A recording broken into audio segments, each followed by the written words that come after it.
Welcome back, everyone. Get ready because today we're diving into the fascinating world of ancient Chinese poetry. That's right. Specifically, we'll be exploring two incredible pieces, 19 Old Poems and Crying Night Crows by Bai Jui. And just to be upfront, we're working with excerpts from a Chinese textbook. So while we won't be dissecting the original language, we can still uncover a ton of cool stuff.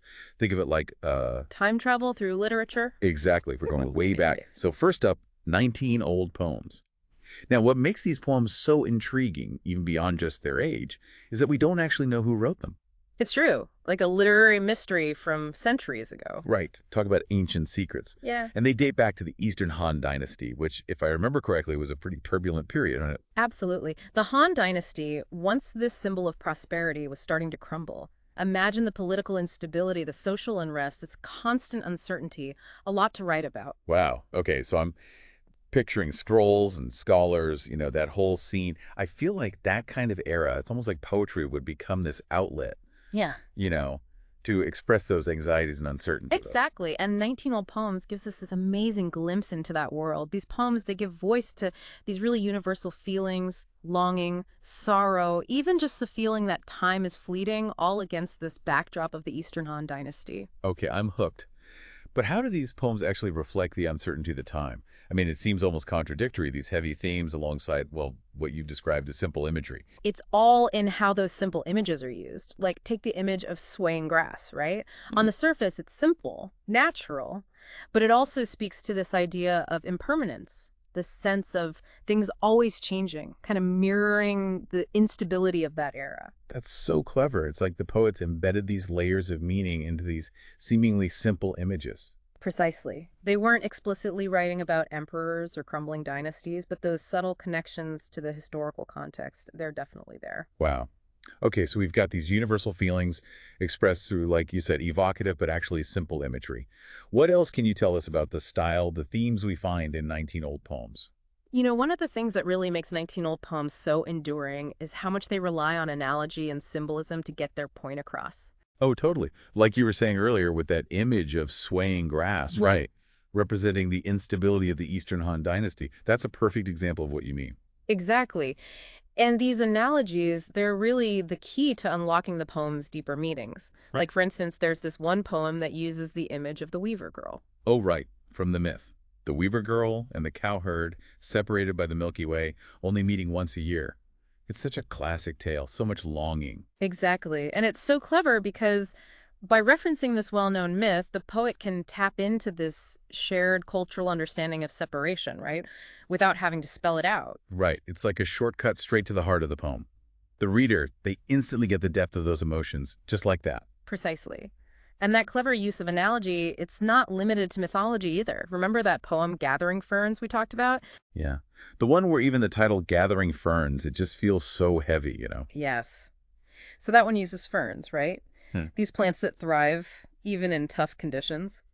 To symbolize how love and friendship, those things can endure too, even in the face of hardship, separation.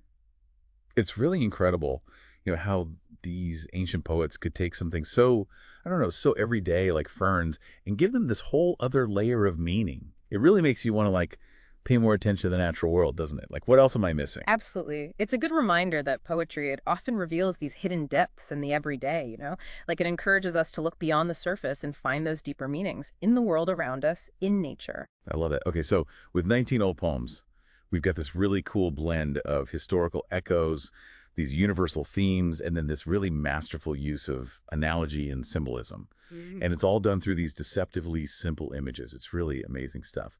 But before we get too caught up in the 19 old poems, should we maybe shift gears a bit to Bai Jui and Crying Night Crows? Yeah, let's do it. I think moving from the anonymous voices of those earlier poems to a specific poet in the Tang Dynasty will be a fascinating contrast. Totally. Bai Jui, the Tang Dynasty. Now we're talking about a very different era, a poet with like a name, a personality. So set Yeah. the scene for us. Who was Bai Jui and what makes Crying Night Crows such a powerful piece?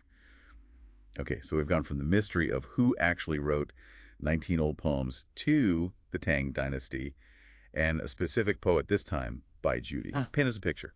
Who was he, and what's so special about Crying Night Crows? Bai Jui, he was like a rock star of the Tang Dynasty poetry scene, known for a really straightforward style. Kind of a contrast, actually, to some of the more, flowery poetry that was popular at the time. Yeah, I can see that. So Crying Night Crows would be a good example of It- that, this more direct style. Definitely. In Crying Night Crows, Bai Jui gets really personal, really raw, as he's dealing with the loss of his mother. So even with a totally different style and time period, we're still seeing those universal themes, right? Yeah. Grief, loss. We talked about those with 19 Old Poems, too. You got it. But Bai Jui's approach is so unique, so striking with the Crying Night Crow's imagery. It's actually kind of genius how he uses it. Yeah, tell me more about that. How does he use that image, the crows, to explore grief? So he focuses on these young crows, right? They've lost a parent. And he describes their grief as just so primal, so instinctual. He even talks about how they refuse to leave their nest, like they're clinging to the memory of their parent. Oh, wow. That image, the crows refusing to leave, it's so powerful and so sad, It makes me think about how when you lose someone, you want to hold on to anything that reminds you of them, even just a place. Exactly. It's that primal instinct, just amplified. But Bai Jui doesn't just stop there. He brings in these historical anecdotes to really bring those emotions home. It adds another whole layer to the poem. Okay, so now we're talking history. Love a good historical comparison. Who does he use? What kind of figures? So he introduces us to Wu Qi, this general, totally ruthless, super ambitious. And get this, Wu Qi actually chose power over mourning his own mother when she died. Whoa, okay, so not exactly a model son, and this is during the Tang Dynasty, right? Where filial piety, respect to your parents, is a huge deal. You're totally right. It's essential. And Bai Jui actually includes this line, Wu Qi, hungry for power, abandoned his home. Talk about a gut punch. It's like he's giving us this example of what not to do. The anti-filial piety poster child. Right? Like, don't be like this guy.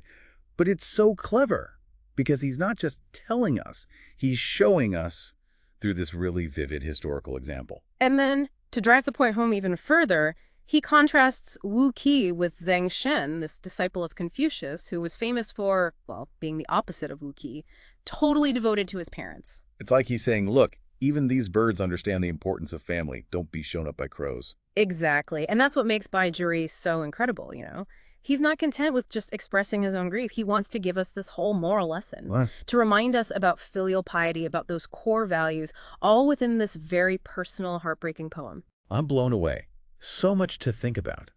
I have to say, exploring these ancient Chinese poems has been such an incredible journey. Even though they were written centuries ago in a culture that feels so different from our own, they still speak to us, don't they? Absolutely. Yeah. They tap into these universal truths of what it means to be human. Grief, loss, love, longing, it just proves how how powerful poetry can be. It can transcend time, it can transcend cultures, and it can still resonate, even now, all these years later. Perfectly said. We may not all be able to read these poems in their original language, but we can still appreciate their beauty, their depth, how they connect to something much bigger than ourselves. Well, that's about all the time we have for today's deep dive. It's been amazing exploring these two very different sets of poems with you. We uncovered historical echoes, dove into grief and filial piety, and even traveled back in time, all through the power of ancient Chinese poetry. I don't know about you, but I'm definitely feeling inspired to go read some more poetry.